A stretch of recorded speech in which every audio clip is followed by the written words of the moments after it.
Impressionnée de voir comment les autres personnes me voient ou retranscrivent mon parcours et de sentir que cela fait résonance pour d'autres personnes, pour d'autres femmes, d'autres hommes aussi, de toute façon. Je suis aussi impressionnée par le prix qui est en bois de Guyane. Et je rappelle que mon père étant un ébéniste, j'ai beaucoup eu cette notion de bois, de valeur, d'essence. Et donc avoir un trophée en bois de Guyane, c'est aussi très important. Et pour moi-même, c'est de me dire qu'il faut continuer en toute humilité, parce que j'ai encore beaucoup de choses à faire, même si on me dit que j'ai déjà fait beaucoup de choses. Mais je me rends compte qu'il me reste encore beaucoup d'envie, de choses, de secteurs dans lesquels je veux y aller, entre autres l'écriture, écrire, parce que c'est vrai que ce sont des choses qui me portent. Et puis partager, être marraine de jeunes pour les pousser à aller plus loin.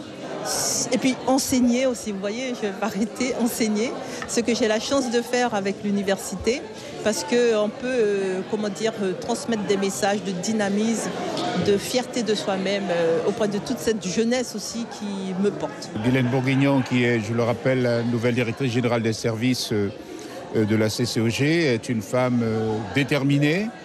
Je le vois bien dans les dossiers qu'elle suit pour le compte de notre intercommunalité.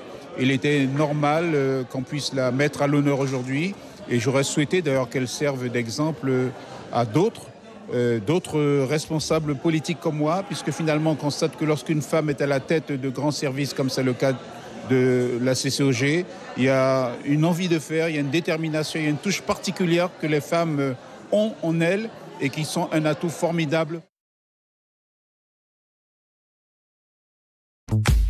Suivez l'info sur Guyane la Première.